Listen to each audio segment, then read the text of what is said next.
So, out of all of the precious resources that exist on our planet, fresh water, gold, fossil fuels, there was one time in my life where one resource became very, very valuable to me precisely because of how rare it had become. And that was toilet paper. Now, that's right, you heard me. Remember the first few weeks of the pandemic when for some reason everyone and their brother was stockpiling toilet paper like it was the end of the world? It was a weird time. But during this time, I was in Detroit with all the other seminarians and priests who lived there. There was about 20 guys living together in one house, and you guessed it, we ran out of toilet paper. Now, no big deal, this happens, right? No need to panic. So the next grocery time, we just picked up some more and brought it home. But quickly we realized that disappeared too, faster than normal, and we wondered what's going on. So some of the more inquisitive seminarians started a little bit of their own investigation, and after some sleuthing, they found out the mystery. One of the priests was stockpiling it in his room. He was caught red-handed in the act. Now, under interrogation by irate seminarians, he admitted, okay, I was worried that I was going to run out in the future, and so I started hoarding it in my room. He was worried that if he shared any of it with us lowly seminarians, that there wouldn't be enough for him. So if any of you are still disillusioned with this idea that priests are somehow these paragons of charity and virtue, think again, right? We're not. Trust me, I live with them, right? And even worse, they have to live with me, right? Now, the controversy in the house eventually settled down, and since then there's been more than enough toilet paper for everyone. But isn't it true that when we're worried about our own future security, is there going to be enough for me, it's hard for us to care about the needs of others?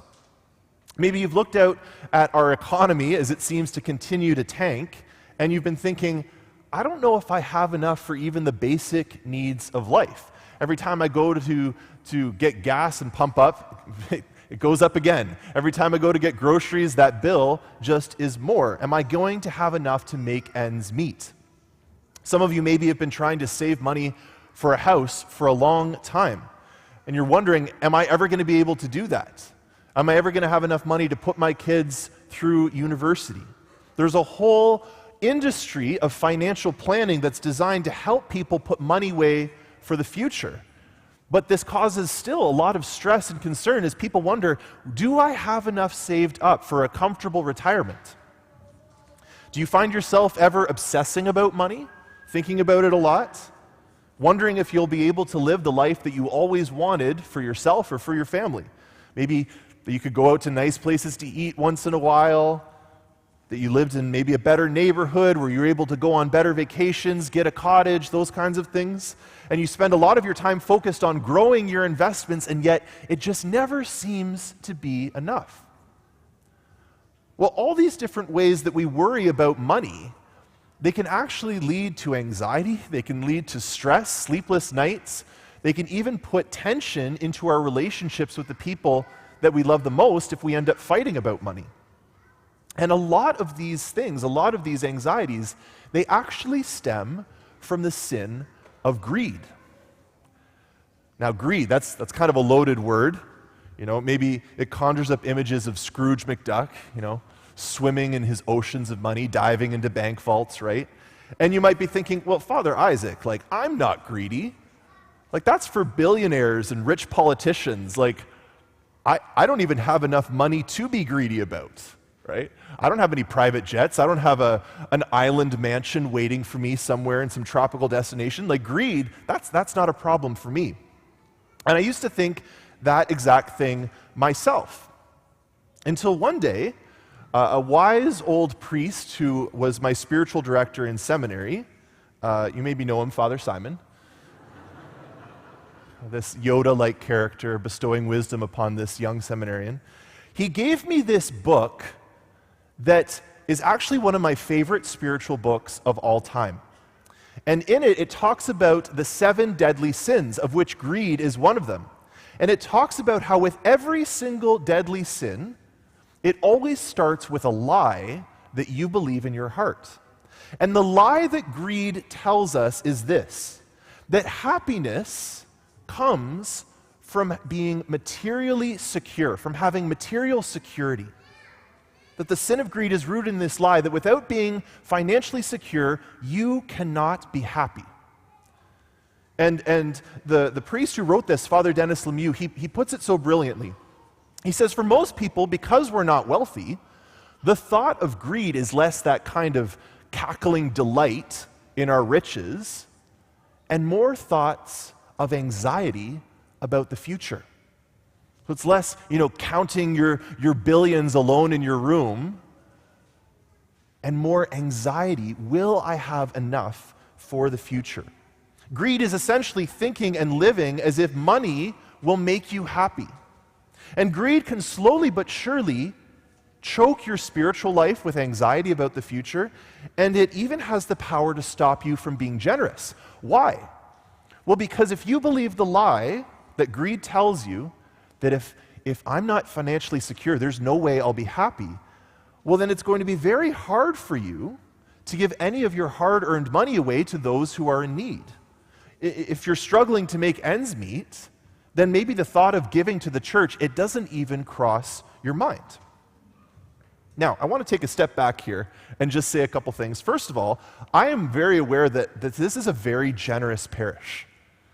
Like, there is a real spirit of generosity here. Many of you give even sacrificially to make sure that the mission of this parish goes on. And I'm not ignorant to that. It's really beautiful and edifying to see. And none of what takes place here would be able to take place without your generosity. I also want to make sure that you know that, it's not wrong to own things, right? It's not wrong to have money. It's not wrong to own property. It's not wrong to invest or be financially secure. It's actually a very good and holy and virtuous thing to work hard and to provide for your family, to provide for yourself. There's nothing wrong or greedy about managing your finances wisely. However, as soon as you start to place your confidence, as soon as you start to place your happiness that it's based on the fact of how much money you have, then you start to slip into the powerful temptation of greed. Well, if greed isn't the solution, then what are we supposed to put our trust in? If it's not money, then what is it? Well, in the psalm that we heard today, it says, "It is better to take refuge in the Lord than to put confidence in humans, than to put confidence in princes." Now, for those of you who've been to church for a while, you should have seen that coming, right? It's not money, it's the Lord. Of course, why didn't I get that right? It's kind of like when you're in Sunday school and you kind of zone out and the teacher asks you a question and you kind of wake up. If you answer Jesus, you're probably going to be correct, right? It's kind of like that. But how exactly do we put our trust in the Lord as opposed to humans or princes? I don't think anyone in this room has put your undying, unshakable confidence in Prince William, right? So what exactly is going on here? Well, don't put your trust in humans means don't put your trust in human efforts. Don't put your trust in human planning and human wisdom. Don't put your trust in princes. Well, the rich, the powerful, the wealthy, that's who the princes are. Those who seem to have it all together. You can see how this can easily be applied to greed. Don't put your trust entirely in your investment plans. Don't have your confidence rest on how much wealth you've been able to store up. Don't take refuge, which means don't hide away in safety, in your financial security. But rather, put your confidence, put your faith, put your trust in the Lord as someone who can be your refuge. Why is the psalm telling us to do this? Well, because only the Lord is able to provide that place of refuge for us. Jesus himself describes himself as, "I am the good shepherd." This beautiful image that Jesus reveals part of the character of God to us, that I am the good shepherd, which means Jesus is saying, I'm trustworthy, I'm reliable, I don't change, and I love my sheep. I will take care of those that belong to me. And so if we place our trust in Jesus as the Good Shepherd, he will be able to remove the anxieties and the stresses about the future that we carry. Because remember, greed isn't just about money. It's rather that idea, that temptation. Money leads to happiness, and there's no limit to greed if you think about it.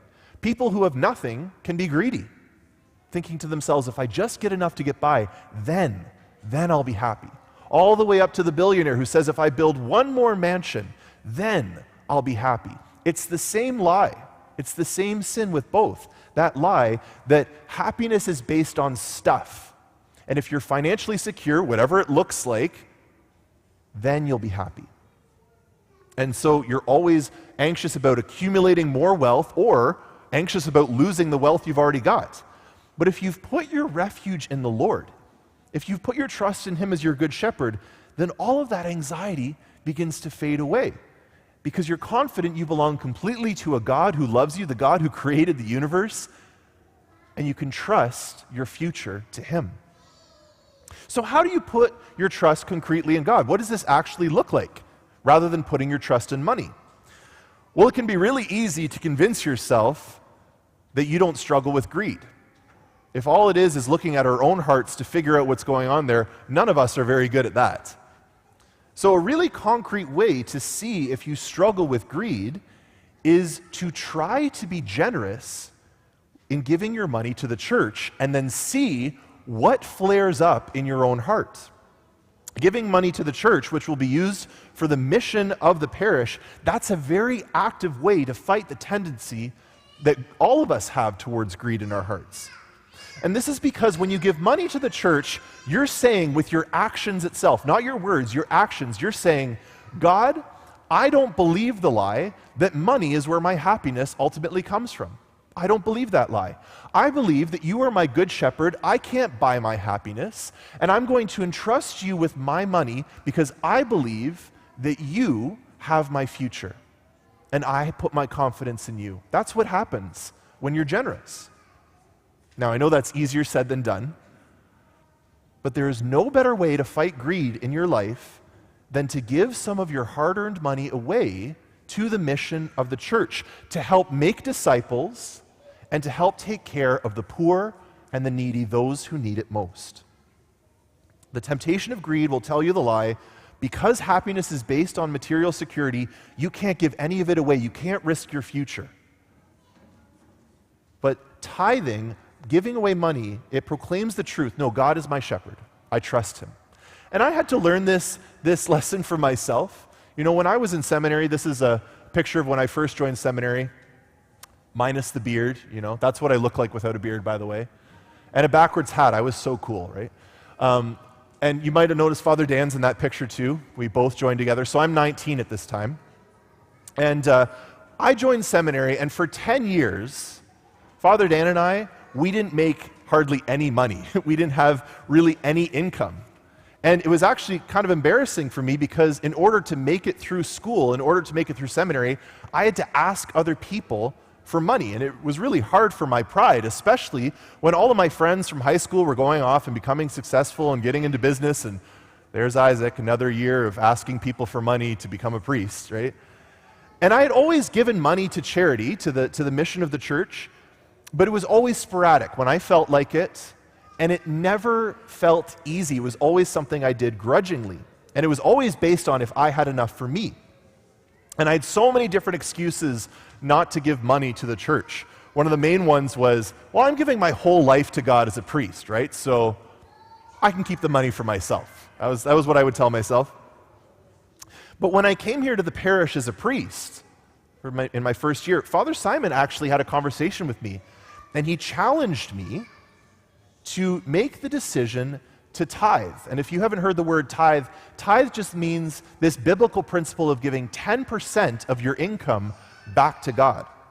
And I resisted that idea at first for all of the reasons that I had in seminary, and now I had more ones. Like, you know, I'm out of seminary, I have new expenses, I can't be irresponsible about the future, but I finally have a salary, I finally have money now, so now's the time to save.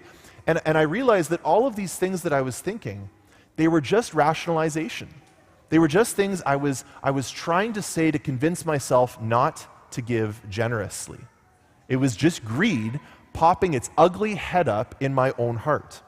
And so last year, I decided to tithe.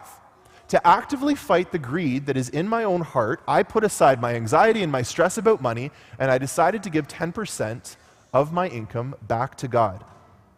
And guess what? My future wasn't destroyed. Right? I still had more than enough money for everything I needed. The only thing that was destroyed was my irrational fear that if I gave away any of my money, that I would not be happy. I didn't realize how much confidence I had put in money until I started to give. Greed had become a very hidden sin for me. But now, after making that choice to tithe, I found that I think about money less, and I actually have a lot of happiness as a result of it. Now, maybe some of you are like me. There might be some greed in your heart that's hiding in plain sight. Well, what if this week you made a decision to tithe, to be more generous with God than you have been before, to put your trust in the Good Shepherd in this concrete way? Wouldn't it be great if you could experience that happiness that comes from having a generous heart that has found its confidence not in humans, not in princes, but in God himself? And I actually want to share with you a testimony now, a video testimony, of one of our parishioners named Ben. And Ben testifies about how giving to this parish brought happiness into his own life and how he's found a really easy and stress-free way to do it. Yeah, so my name is Ben Neves. I've been with the parish since 2000. I was actually baptized into the Catholic faith during the COVID shutdown. And I'm on the finance council with the parish. I am involved in the hospitality ministry, and I work with the men's ministry here in the parish. I started to give originally just because, I fell in love with Jesus. I believe so fully that the gifts that I have are the gifts that he has given me. It almost seems silly to say I'm happy to share those gifts back. But for me, it was that impact of seeing under the hood, as it were, and seeing what this parish does and the impact it makes in the community, seeing how it supports its parishioners, it supports the people that are part of the parish, but also the people who are not part of the parish. And whether that support is through the Go Out and the Cares community and people who really need it, or the support in bringing people like me into the parish. I mean, for me, 6 years ago, Jesus Christ was a swear word. That was all it was for me. I didn't know, I knew of him, I knew the story, but the impact that this faith has brought into me, into my personal life, to my family, has been so significant.